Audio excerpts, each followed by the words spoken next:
Hello everybody, welcome to another episode of the Electric Origin. I'm Mats, this is Robert. Hello. This time we are in a new car, sort of new old, depending how you look at it. We're in a Skoda Enyaq, which is the Czech cousin of the MEB family. So now we've tested all of them, the Audi 3, Audi 4. You weren't in the Audi, you know, and then now you this. tested the Audi without me. Yeah, well, you were unavailable at the time being. Yeah, you could have waited. I must say, wow, I sort of like the Audi, and I really did. I had a few reservations about the interior design there, and I don't so far have anyone here. It looks smashing. It's really upmarket. Leather and stuff everywhere, and the screen is massive. Yes, but the door sides feels nice. We'll go through the details later. Now we're just gonna do some driving. We will not do this car on the range test, partly because we tested a few other of the cars and we simply don't have time. So we're just gonna muck about with it instead. First impressions, Robert? Wow. I love this brown leather interior. It makes the car look more premium. Yeah, I agree. This is great.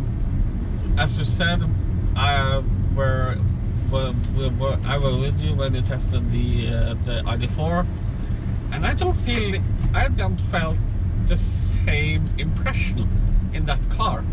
No, like in this car. Yeah, this car feels premium. So now we're at the motorway, by the way, in case you're wondering about the interior noise and stuff. It's not as quiet as the Audi was, but it's not bad. It just could be better. But yeah, so let's have Rob's factual corner. Yeah. We are in the Skoda Enyaq 80. This is the rear-wheel drive car. The four-wheel drive comes later.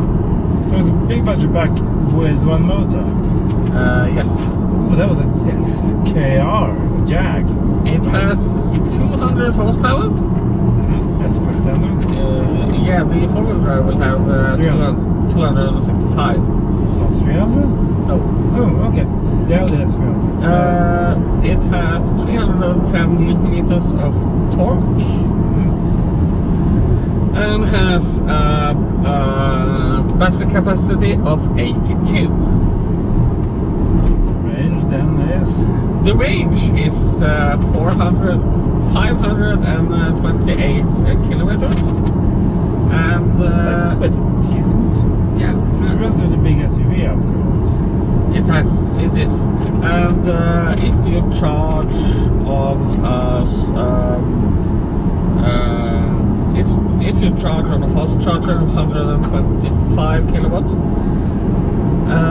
you can get full battery in 38 minutes. Yeah, I can vouch for this charging. But the Audi had a big battery pack too. And it charges, give this thing 30 minutes and you have, I think I went from 10 to 80 or something in 30 minutes or thereabouts. It accelerates from 0 to 100 in 8.8 seconds, and without driver this car weighs 2 tons. So it's a decent weight car. That's not that bad.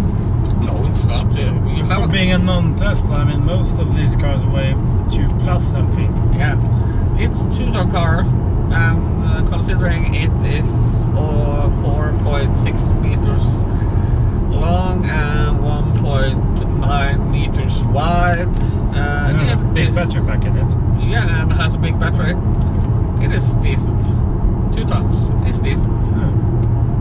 And you talked about it when we started to drive. You have 585 liters of thrunk when the seats are up. Okay, and if you put it down, you get what, 1500 or If something? you put them down, you have 1710 liters.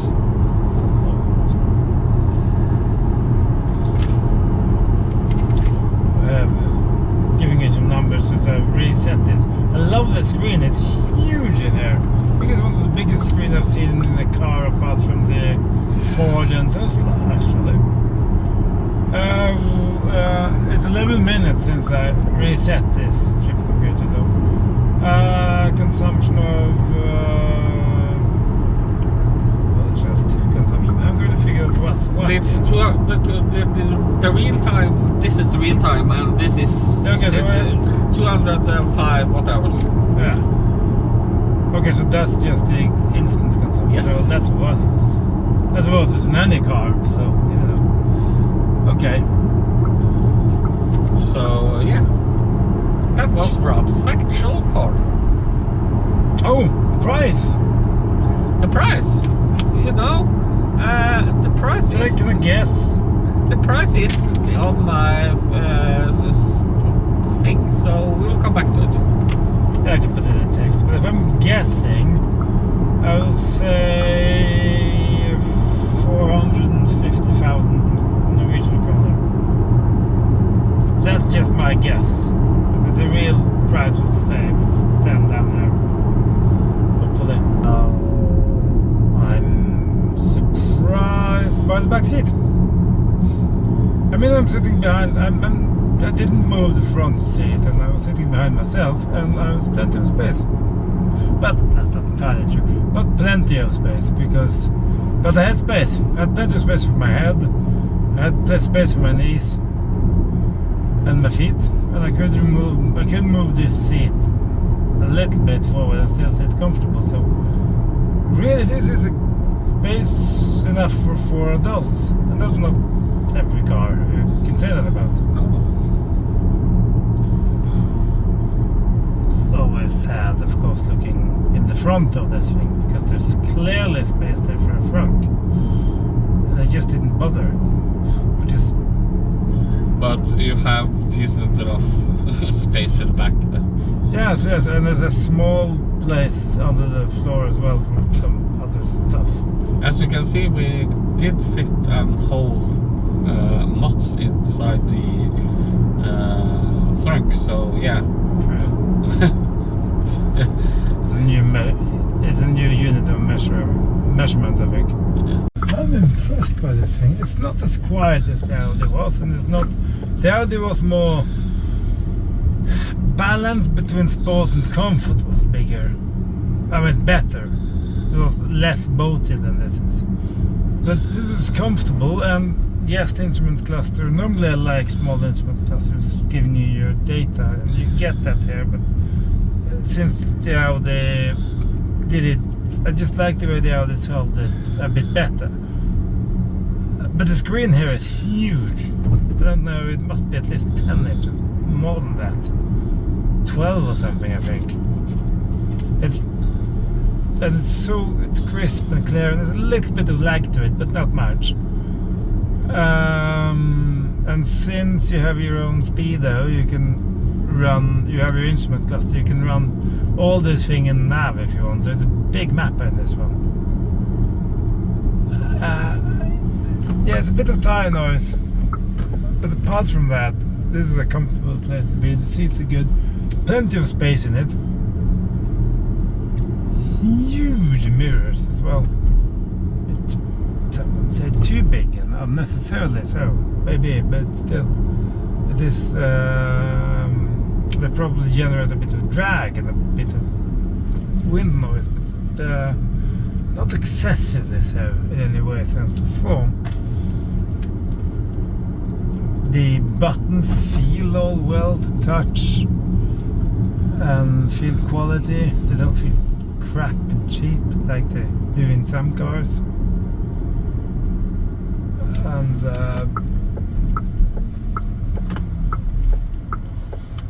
Alfa Romeo, look.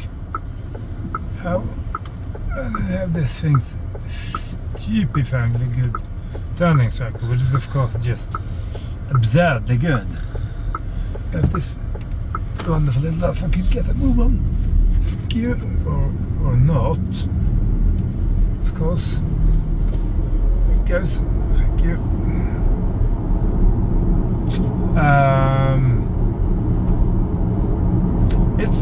It's brisk instead of being very, very rapid. It's a brisk car. It has torque, but it is sort of relentless more than it's quick in any way, sense of form. But you know, for most people this will be enough. And I have to say one thing. The car cost 465,000, and for that money, you get umbrella. Of course you do. Yeah.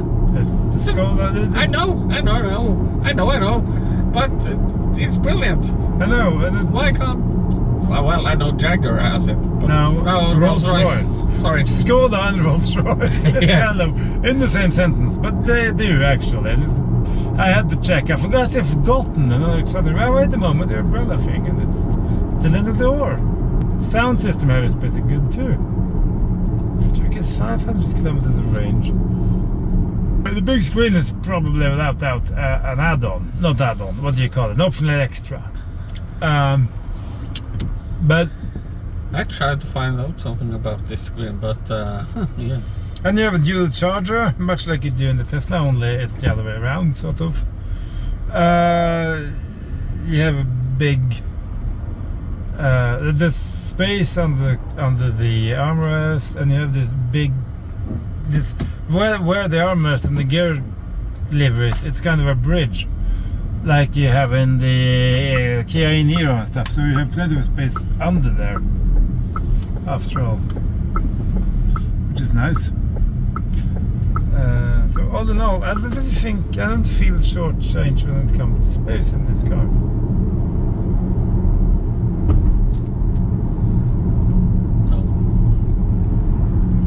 Sort of torn if I go for this or the Audi. I like the interior of this better than the Audi, but I like the driving experience of the Audi better than this. You get 5 what do you call it? Options. Okay. In the interior and so on. It's called the cheapest is Loft. Then I have Large, Eco Suite, Suite, and Lounge. And it's from 670 to between 670 and 2020 euros. See how that turned that on again. There, yes, that's a bit of cruise control on.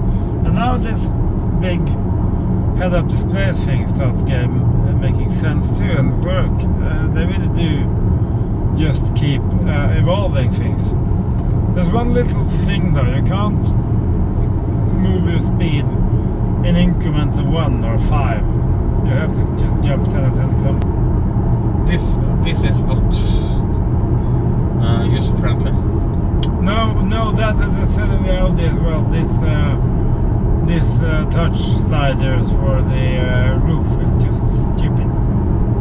It's sort of okay when you know how to operate it, but it's still stupid, I have to say. Yeah, you have, I think, 3 times now turned off my airbag. That's not good. No, true.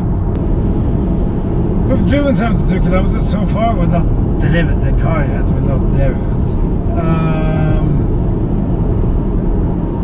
There's a consumption of around 200 watt hours, give or take. Been a lot of the motorway though.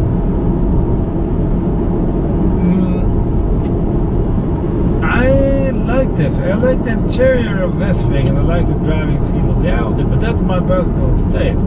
This is a very comfortable car to be.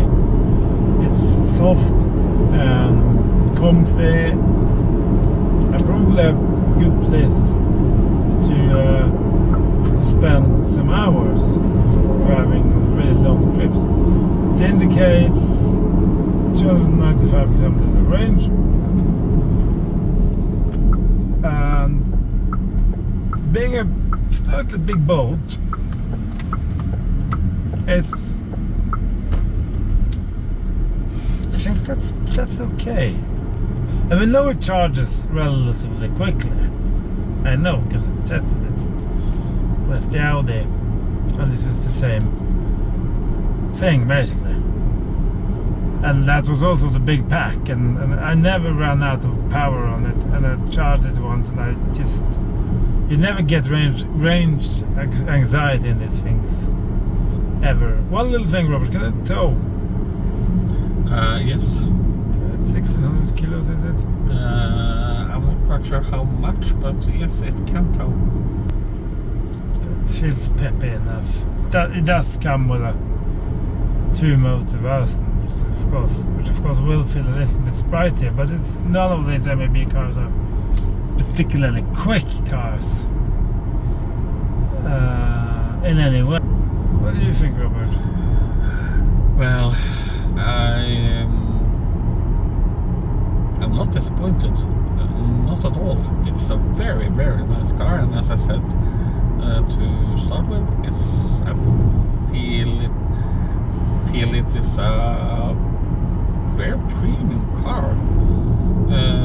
Good seats. It's easy to get in and out of, and yeah, I like this car. Apart from the tire noise, which is slightly disturbing, but that could be. I've got to check. I think we're on 19s. That could be the rubber compound. We have coach roads. Apart from that, I don't really have anything much negative to say, except for the fact that the instrument cluster is a little bit small, and that they could have thrown percentages in there somewhere. You find percentages on the screen, no problem, but it is nice to have everything in one place when you have an instrument cluster in the first place. See, it's a big, very comfortable, roomy is the way to describe this thing, I think. Yes, roomy. With a feel of quality and luxury to it. You really don't expect from a Skoda. No. Most things touch in here are actually cladded leather. I don't know if it's real leather or not, I don't care. It feels good. I'm sure you could, if you were picking, you would say the leather feels a little bit thin, and that's probably true, but who cares? Honestly. There is flimsy plastics in here as well as in other cars. That's nice. Not the Volvo, everybody, but the one in front of the Volvo. It's an MG, probably. Probably an MGB or something. Yes, someone out there will probably know. So, well, no, do you have anything else to add? Well, we have to thank Dahles Auto Sarpsborg for lending us the car, as usual. Yeah. It's full of fixed Skoda things too, by the way, like the fixtures and fittings in the trunk, the hooks, the handles to lower the seats and all of that stuff. It's a family-friendly, easy thing to use.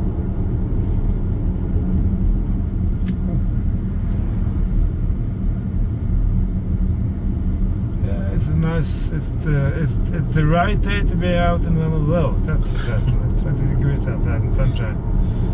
So let's hope it doesn't rust or leave a pool of oil somewhere. I think that's it for now. Yeah. And, take care. Please subscribe to the channel and click on the notification bell so you can get the latest videos from us. Comment below. We will see you in a new car, a new place. Yeah, see you in the next one. Take care. Bye bye.